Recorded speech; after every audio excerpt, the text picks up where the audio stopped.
Bonjour mes chers amis francophones, moi je suis Jairo et je vais vous enseigner l'espagnol. Mais je suis professeur d'espagnol justement pour les francophones.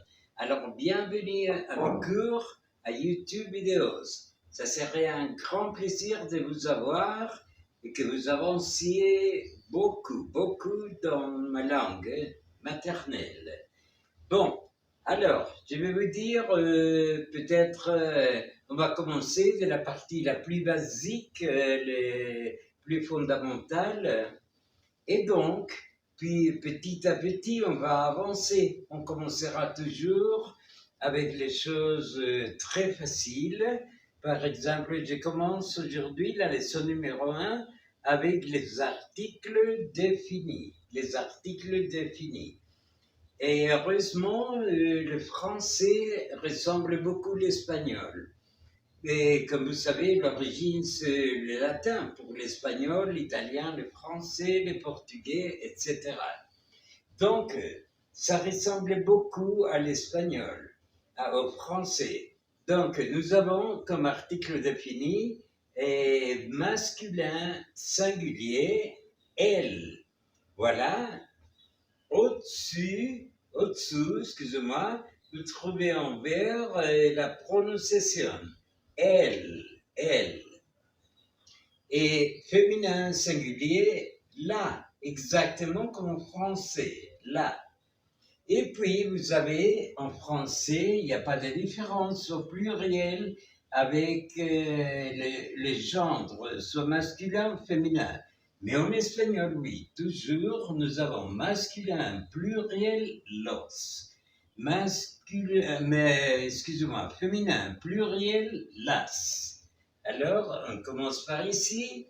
Je vais vous prononcer el, la, los, las.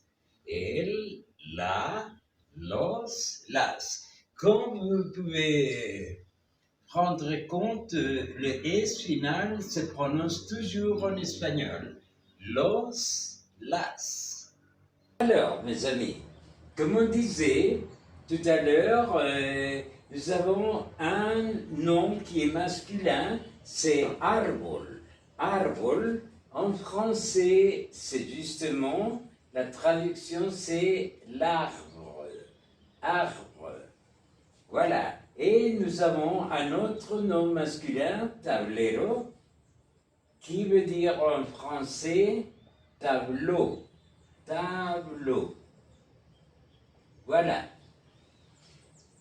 Vous notez ici, j'ai mis un accent sur la syllabe en espagnol où l'on fait plus de force.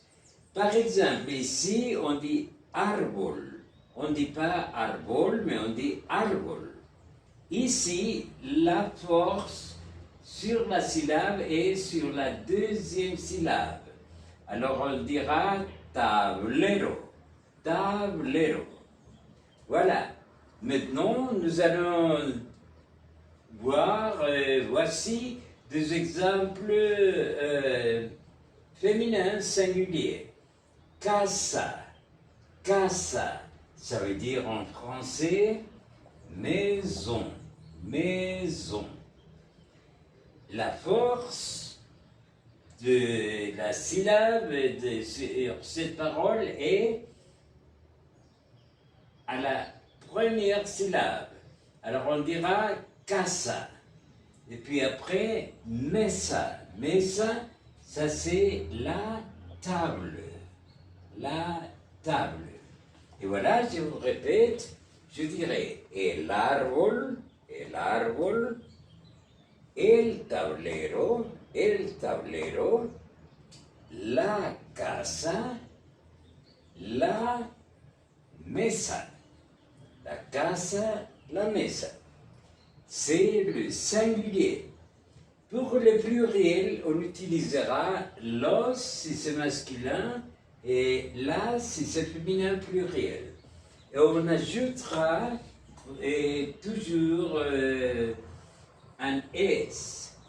Il y a des petites exceptions, alors ici on dirait árboles. árboles. Tablero, le pluriel anés, tableros. Casa, le pluriel c'est avec S, casas. Et mesa, avec un S au pluriel, mesas. Alors, masculin pluriel, nous avons los árboles, los árboles, los tableros, los tableros. Féminin pluriel, nous avons las casas, et puis après las mesas, las mesas. Voilà, ça donne comme en français arbre, tableau, et puis voilà maison et table. Voilà. Je crois qu'aujourd'hui c'est tout, mais je vais vous expliquer aussi, comme je vous avais dit tout à l'heure, alors on commencera de zéro. On avancera petit à petit, nous allons étudier la prononciation, la phonétique de l'espagnol, et pour la deuxième leçon, nous aurons l'alphabet espagnol. Et aussi, nous allons étudier un peu de grammaire, et puis après, on fera des dialogues et des conversations. Et je vous invite après, visiter ma page web, où vous aurez des exercices autocorrectifs. Voilà, et si vous avez une proposition à me faire, je vous remercie beaucoup afin d'améliorer notre cours. Bienvenue au monde de l'espagnol. Apprenez l'espagnol avec Jairo et avec l'université Colegio Mayor de Cundinamarca à Bogotá, Colombie, Amérique du Sud. Merci, à la prochaine.